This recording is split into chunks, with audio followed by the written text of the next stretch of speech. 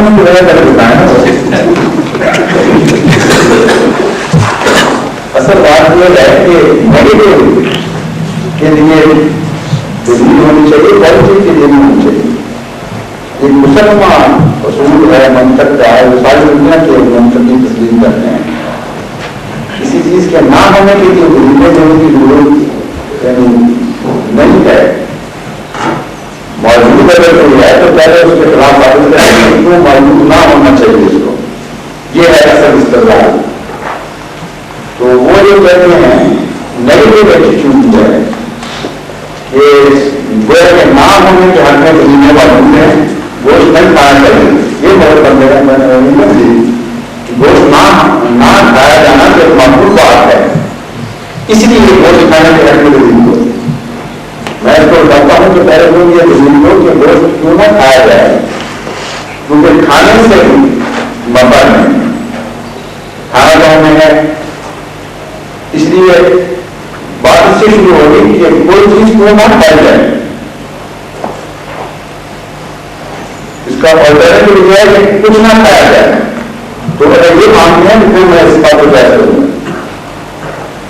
کھانا بتایا نا باہر، اس لیے جو بات آتا ہے کھایا جائے، سوائے صرف کے تجربہ بتایا کہ یہ ظاہر ہماری یہ چیز تھی، یہ فلاں چیز تھی اور اس کا نقصان ہوگا.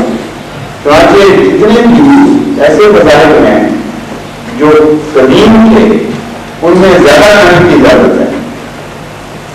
جتنا مذاہب میں ترقی کی ان میں کم کھانے کی اجازت ہے. جہاں مذہب کا اثر نہیں ہے، جب بہت پرانا مذہب ظاہر ہوا مٹ گیا، وہاں سب کچھ کھانے کی اجازت ہے. جو گوشت کی بحث نہیں ہے، وہاں آپ دیکھتے ہیں چین میں جہاں پہلے کنفیوشن میں وہ 4000 سال پہلے 5000 سال پہلے کی بات ہے، وہ آیا کہ مٹ گیا رکھتا رکھتا پھر وہ تہذیب ہو گئی. وہاں ہر چیز کھانے کی اجازت ہے. کتے بلی جانور ہر قسم کے مکھی مچھر جو مارنا کھا جائیں شاید. یہاں تک کہ کھانا مسئلہ بن گیا ہے. اور لوگ کہتے ہیں کہ دیکھو انہوں نے جانور چڑیاں نقصان پہنچاتی تھی، اس لیے انہوں نے چڑیاں غائب کر دی اپنے ملک سے باہر مار کے. چڑیاں چھوڑتے ہیں، ہر چیز غائب کرتی ہے، کتے بھی کام دکھائی دیتے ہیں. اور ہر چیز کھانے کے بعد ان کو یہ ڈگری دینی پڑے گی کہ کیوں نہ کھایا جائے، سمجھانا پڑے گا. تو ہمارے جو دوست جاتے ہیں اس علاقوں میں ان کے لیے مسئلہ بنا ہوا ہے. ایک پاکستان میں دیش کے مطلب کسی نے سنایا، اب پتہ نہیں لطیفہ بنایا تھا یا واقعہ ہے، لیکن خیر سی مضمون سے پیدا کرنے والی ہے. وہ ہانگ کانگ گئے، وہاں چینی لوگ ہیں، بہت سارے چینی کا معاشرہ ہے. تو وہ بڑا ڈر رہتے ہیں کہ ان کے حرامتیاں مجھے بلا رہے ہیں. انہوں نے بڑے کو بلایا اور انہوں نے ایک لسٹ بنائی تھی. انہوں نے کہا دیکھو میں نے بندر بھی کھانا، میں نے سانپ بھی کھانا، میں نے سور بھی کھانا، میں نے یہ بھی کھانے میں چوہا نہیں کھانا، ساری لسٹ نکالی. تو اس سے بڑا اچھی طرح سے میں نوٹ کر کے جاتا. جو رات کو کھانا آیا اس نے کھانا کھاتے کہ مسلم کی زردی سے لگی ہے، جوش ساتھ ہے، اور رات اس کی بڑی مشکل سے کٹی اور بڑا جوش طبیعت میں پانی پاتا چاہیے. تو صبح وقت اس کو پوچھا جا رہا تھا کہ میں تو اس میں سے بھی کچھ غیر نہیں ہوگی تمہیں. میں کہتا ہوں کچھ وہ دکھلایا تھا جو اس لسٹ میں نہیں تھا. اور جب بات میری بات ہوئی کہ میں نے کچھ دوست بنایا. تو یہ جن قوموں میں یہ تہذیب نہیں ہے وہاں سب کچھ جائز ہے. اس لیے جب تک مذہب حرام نہ کرے اس وقت تک یہ ہی ان کی کچھ چیز رہا سمجھے کون لگا. حرام ہونے کے لیے دلیل چاہیے انسان کو، حلال ہونے کے لیے کوئی دلیل چاہیے. زندگی کی بقا کی ضرورت میں یہی قانون فطرت میں ڈال دیا گیا ہے. یہی آغاز ہے فطرت سے لے کر اب تک انسان نے سیکھا کہ ہر چیز حلال ہے سوائے اس کے اس کے حرام ہونے کی جو وجہ معلوم ہو. دو طرح کی حکومتیں ہیں، ایک ذہن کی حکومت اور ایک وہ حکومت جس کے پیچھے جو مذہبی فلسفی اور وہ نمود سے آج اس کے جواب رستے جاتے نہیں ہوتا. تو چونکہ نبوت میں ہمیں گوشت کھانے سے اکثر گوشت کھانے سے منع نہیں کیا اور اس میں ہم نے کوئی شہر کی ضرورت نہیں پائی اس لیے کھانا جائز ہے. اس کے خلاف وہ ذرائع ہے جب میں ان سے بات کروں گا کہ ان کے ذرائع اس وقت تک کمی ہے کمی ہے. اگر کسی کا ہم کو پتہ مارے تھے اسی گھر میں دوسری گھر میں اسی کام میں اسی کام میں شخص پورا کرتا ہے پورا کام کرتا ہے تو ٹھیک ہے. اگر ہم کسی آدمی ان کو سیدھا جاتا ہے بعد میں مجھے پتا ہے کہ آپ یہ پورا کام کرتا ہے ان کو سامنے کچھ والوں کو سکتے ہیں نہ کرنا یہ برا ہے مجھے پتا ہے کہ سکتا ہے تو ٹھیک ہے ان کو سیدھا جاتا ہے ان کو جانا. I can generally understand what you mean, but perhaps not entirely. So I permit you to ask the question in English, but I know your standard of Urdu is high enough to understand the answer in Urdu. So you further elucidate the question in English, then inshallah the answer is in Urdu. In the work of revelation, and we are concerned in reforming people, it is a matter to us that in this family and that family and here and there, people are involved in this bad thing or this unwanted evil thing. You may mention these harmful things in a speech or indirectly. Is it part of all of it? The last bit taken from my answer, I'll answer you. Come and sit please.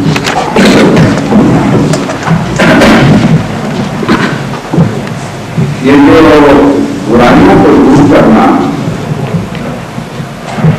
بڑا کرم میں ہمارے ذمہ بتایا ہے محمد صلی اللہ علیہ وسلم. اس کے کچھ آداب ہیں کچھ سلیقے ہیں کچھ ادوار ہیں اور بہت ہی نازک مسئلہ ہے. بعض لوگ آج کل جو خاص طور پر کیونکہ زندگی زیادہ زور اور تشدد کے مائل ہوتے رہتے ہیں وہ ایک حدیث کو بنا بناتے ہوئے ایک بالکل اس نظریے کے مخالف نظریے پیش کرتے ہیں جو اسلام میں پیش کرنا ہے اور بنا اسلام کی طرف کرتے ہیں اس کی. رسول کریم صلی اللہ علیہ وسلم نے فرمایا کہ جب کوئی تم مومن ہو تو جب تم کو برائی دیکھتے ہو تو اسے اگر ہاتھ سے دور کر سکتے ہو تو ہاتھ سے دور کرو. اگر ہاتھ سے دور نہیں کرتے تو اور سے نصیحت کے ذریعے دور کرو. اور اگر اس طرح بھی دور نہیں کر سکتے تو کم سے کم برا ہونا اس سے کم تو تم سے توقع نہیں کی جا سکتی. اس کا وہ مطلب یہ نکالتے ہیں آج کل علماء کہ جبری اصلاح ضروری ہے جہاں جہاں جبر سے اصلاح ہو سکتی. حالانکہ ہرگز اس حدیث کا یہ مطلب نہیں نہ صحابہ نے اس سے مطلب سمجھا نہ رسول اکرم صلی اللہ علیہ وسلم سنت میں اس مضمون کو دکھایا کر کے اس کے پر بن رہے ہیں. سزا کا مسئلہ اور ہے. جب اسلامی حکومت نازل ہوئی تو جن چیزوں میں سزا بیان کی گئی ہے وہ اسلام میں تو سزا ہے اور اسلام کا مسئلہ اور ہے. اسلام میں جبر کوئی نہیں یہاں تک کہ اپنے بچوں پر بھی نہیں ہے.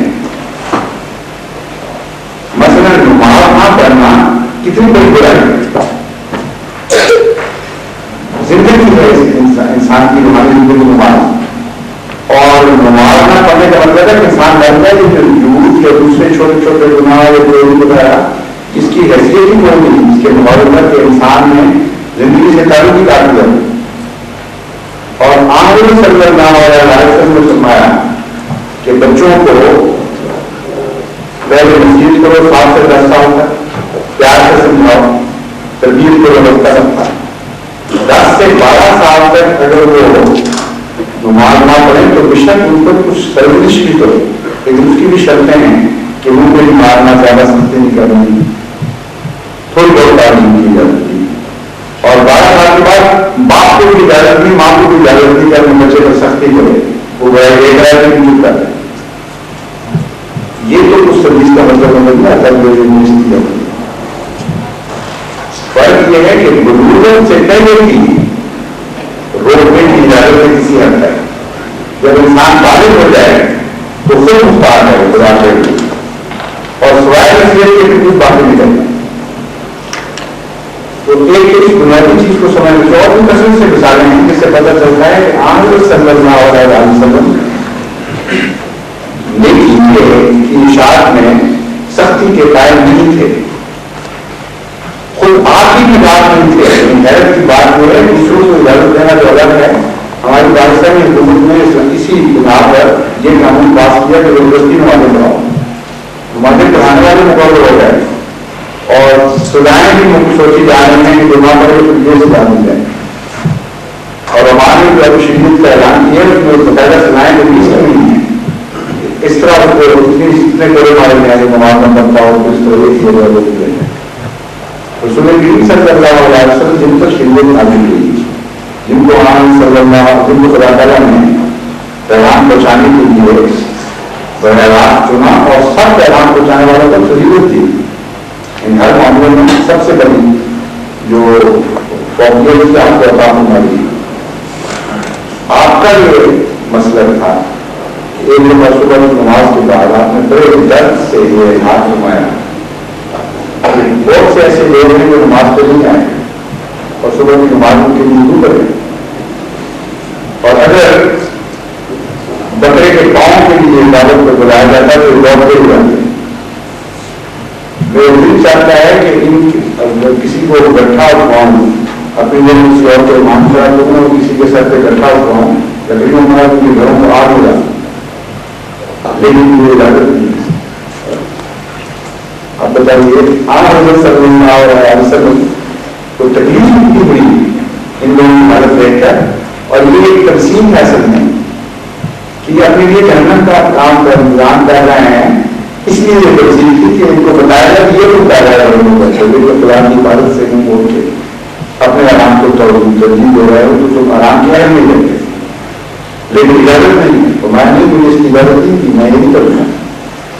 آج کل کے خدا نے صدر گورنر صاحب کو اجازت دے دی ہے خدا کی طرف سے، یہ تو وہی کی نہیں پائی جو کہتے ہیں خدا تعالیٰ کو کہتا ہے ماننے رہے گی، آپ کس سے سنیں گے اس کے، لیکن خدا کا بھی کلام نہیں کرے گا، پھر کہاں سے اجازت دے؟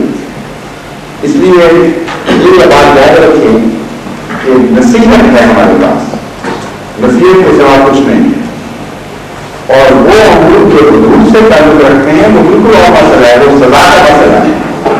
جہاں کسی کو خدا مختار بنائے گا وہاں اس حد تک سزا دے گا، اور اس میں تجسس کی اجازت نہیں، اس میں دخل دے کر تلاش کر کے گناہ کو جستجو کر کے اس کو سزا دینے کی ہمیں اجازت نہیں۔ وہاں فحشاء جب بنتا ہے گناہ خود اچھل کے بندے عام پر آتا ہے، اور بے حیائی بھی بڑھ جاتی ہے کہ پھر انسیکوینس آف ڈسکوری بہت بڑھ جاتا ہے، پھر جو گناہ سامنے آئے اس کی سزا کی اجازت ہے۔ اس سے پہلے ایسے گناہ کی تشہیر بھی فحشاء بنتی ہے، اور یہ بڑے میں بتایا یعنی بڑی سزا میں سب سے بڑا گناہ قرآن کریم میں یہ قتل کے بعد بڑی سزا میں زنا کی 100 کروڑ سزا ہے، اور غالب اندازے لگا کر کہ فلاں زنا کرتا ہوگا اور گھروں میں یہ برائی ہوگی، زنا کی تشہیر کرنے والے کو فحشاء پھیلانے والا قرار دیا اور اس کی 80 کروڑ سزا دی۔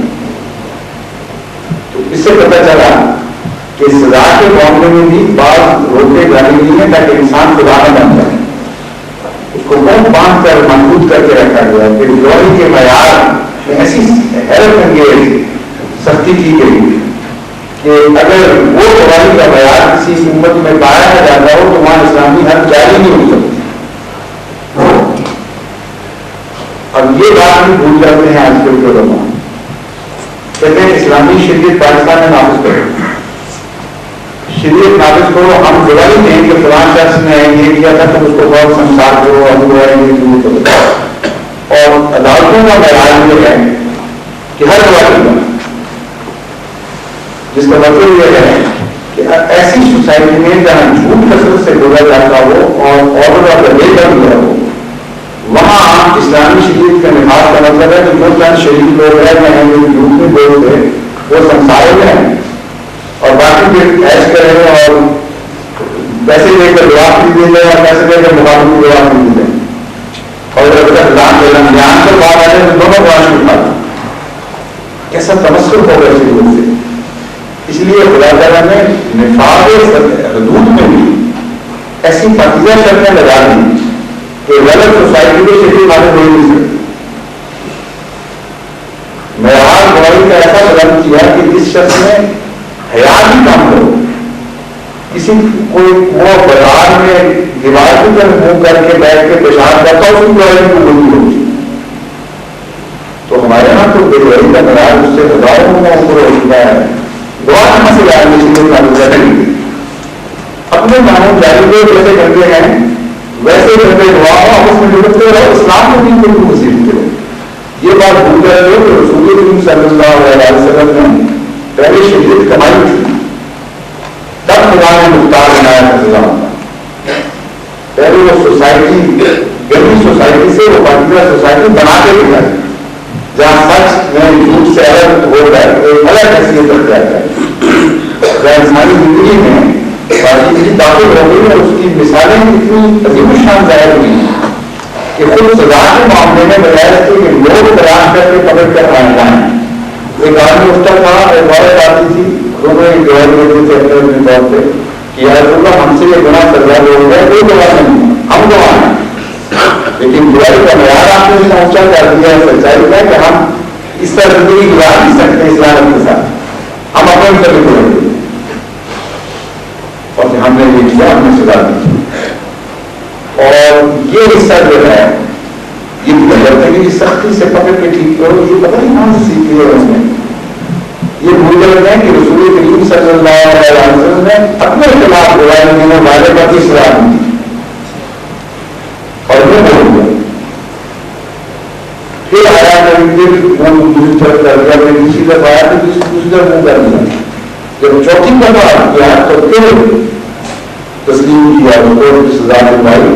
لیکن اس بات کو ناپسند فرمایا کہ کوئی شخص اپنے آپ کو اپنے گناہ کو ظاہر کرتا ہے، بلکہ ایک جگہ فرمایا کہ خدا تعالیٰ سخت نفرت سے دیکھتا ہے ایسے شخص کو جو جس پر خدا نے تو پیدا بخشی کی تھی اور وہ اپنے گناہ ظاہر کرتا ہے. یہ ہے اسلام کا نظام. اور جہاں گھروں میں باتیں سامنے آئیں، کچھ باتیں ہوتی ہیں، یہ مطلب تو نہیں ہے کہ مومن سزا نہ دے تو اسلام نہ کرے. اسلام کے لیے بڑے بڑے رستے رکھتے ہیں، لیکن ایسے رستے ہیں جن میں انانیت زخمی نہ ہو. اور اس کا حضرت صلی اللہ علیہ وسلم بڑا خیال فرمایا ہے. اگر آپ حضور اکرم صلی اللہ علیہ وسلم کی اس حدیث پر غور فرما رہے ہیں کہ ایک مومن دوسرے مومن کی شرط آئینہ ہے، تو اسلام میں بے شمار لوگ آتا رہتے ہیں. آئینہ خاموشی سے دیکھنے والے کو اس کے نقائص بتاتا ہے، اس کی تشریح نہیں کرتا. جب وہ آئینہ خدا ہوتا ہے تو اس کا نقش باقی ہو جاتا ہے. وہ تو نہیں کیا اس میں نقش اس میں دیکھا تھا وہ اس کے ذات سے نہیں ہو جاتا ہے. اور صرف نقش نہیں بتاتا، دنیا بھی دکھاتا ہے. مومن کے دل میں یہ صفائی ہو کہ وہ ناصر بننے جایا کرتا ہے. کسی کی خوبیوں سے بھی آنکھیں کم نہ کرے، ان کے اوپر اپنی تحریر کی وجہ ڈالے جس سے پیار کا تعلق پیدا ہوتا ہے. اور برائی بھی دیکھے تو لوگوں کے سامنے تشریح نہ کرے بلکہ الگ ہو کر اس سے ڈرائیور طور پر بتائے. یا پھر اس طرح میں برائی کا ذکر کرے کہ کسی شخص کو یہ محسوس نہ ہو کہ مجھے لوگ جانتے ہیں، لوگوں کو پتہ لگ رہا ہے کہ میں نفاذ اور مجھے دلیل کرنے کی لیے کیا جا رہا ہے یا رائے نہیں ملے گا. اس لیے خطبات میں برائیوں کے خلاف جہاد کی تو ضروری ضرورت ہے. ہے اگر حکمت سے پیار سے نصیحت کر کے آپ کریں.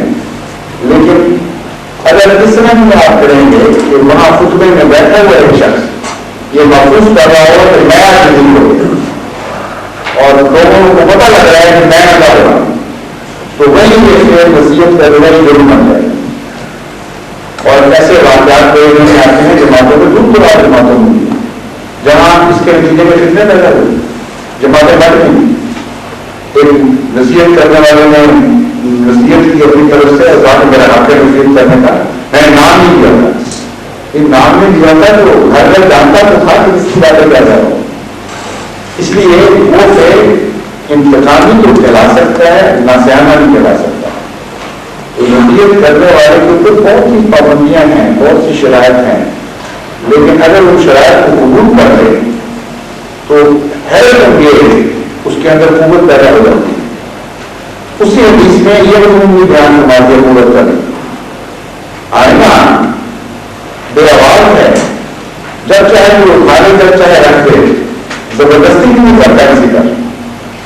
لیکن چونکہ منصف مزاج ہے اور اس آئینہ کے دل کے تقویٰ پر یقین ہے سب کو, اپنی وجہ سے نہیں بیان کرے گا اس بات, سچے دل سے بیان کرے گا. اس لیے کوئی آنا کریں توڑتا نہیں, بلکہ وہ آنا توڑتا ہے جو دس نہ اٹھائے اس کو پھینک کر پاتے. اور ہر آدمی بالکل آئینہ دیکھ لیتا ہے. تو مومن کے اندر اپنی صفائی کا معیار, اپنے اسلام کی طاقت کا معیار اتنا بلند کر دینا چاہیے کہ دیکھنے والا بھی یقین, سننے والا بھی یقین کرے کہ اس نے انانیت کی خاطر نہیں, کسی نفسانی خواہش کی تکمیل کے لیے نہیں, مجھے جدید کرنے کے لیے نہیں, ریاکاری کی خاطر نہیں, بلکہ خالصتاً میرے لیے میرے درد سے مجھے نصیحت کی ہے. اور یہ صرف میری برائیوں کو بھی بتاتا تھا, برا کر کے دیکھتا, بلکہ خوبیوں کو بھی دیکھتا ہے. اور جب وہ اچھی چیز دیکھتا ہے تو اسے پیار بھی کرتا ہے, جب وہ بری چیز دیکھتا ہے تو تکلیف محسوس کرتا ہے اور ایگزیجریشن کو بھی دیکھتا ہے. یہ شرائط جب پیدا ہو جائیں تو آئینے کی قیمت اتنی بڑھ جاتی ہے کہ ہر آئینہ دیکھنے والا اسے سیدھے سے بتا کرتے ہیں, جیبوں میں ڈالو سکتا ہے. ہر عورت کو بیٹھ میں آپ کو آئینہ دکھائی دے گا تو سب سے زیادہ سینسٹیو ہوگی اور پھر اس کی بات میں قبول بھی کی جاتی ہے. آئینے کی سے زیادہ قوی اور شدید ناصر دنیا میں تو بھی پیدا ہو سکتا ہے. اتنا خاموش ہے کہ کوئی ڈرا بھی کر جاتا ہے اور اس سے بڑی قوت نصیحت کی کہیں آپ کو ضرورت ہے. اس لیے آئینہ کریں اور جہاں بھی آپ کی نصیحت آئینہ ہونے کی صفات کے مناسب نظر آنے شروع ہو جائے وہاں اس کو چھوڑنے چاہیں, آپ تقویٰ اختیار کریں اور ڈر جائیں کہ شاید اس سے غلطی ہو سکتی.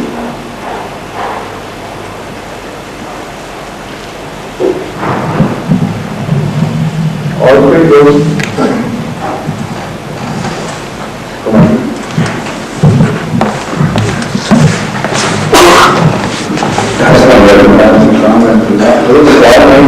میں کسی کے بارے میں نصیحت کے بارے میں کچھ کہا ہے فرمایا, اس کا میں کہہ رہا ہوں کہ پچھلے ہفتے میں نے اخبار پڑھا تھا پال جان, تو اس میں خبر تھی کہ ایک مولوی صاحب ملتان میں قتل کر دیا گیا. جب میں تفصیل پڑھی تو اس میں یہ تھا کہ مولوی صاحب اس دکان کو لایا کرتے تھے کسی کی دکان پہ, اس کی دکان کے اوپر فلم ایکٹروں کی اور ایکٹریسوں کی تصویریں لگی رہتی تھیں اور بجائے کا مولوی صاحب پورے لگنے میں اس کو گویا والا کہتے تھے, جس سے وہ تنگ آ کے اس نے اس کو قتل کر دیا. تو جیسا کہ فرمایا کہ ہاں نفرت میں پیدا کرنے کے لیے نہیں نام آیا, نام تو نفرتوں کو بنانے کے لیے آیا ہے اور اس نے غلطی کی ضرورت کیا کام کی نافرمانی کی اس کو بلانے کی اور اس نے قتل والے کاٹنے کا کوئی نہیں پیدا جائز کیا, لیکن اس نے اپنی طرف سے وجہ ضرور پیش کی ہے, انگیز قاتل کی ہے اور اس کو حق نہیں کرتا تھا. اس لیے ایسے کو شہید نہیں آپ کہہ سکتے. جو آسان سے اس روپ میں مارا جائے وہ شہید ہے, جو اس سے تجارت کر کے مارا جائے ویسے شہید ہو سکتا ہے. اچھا تو آپ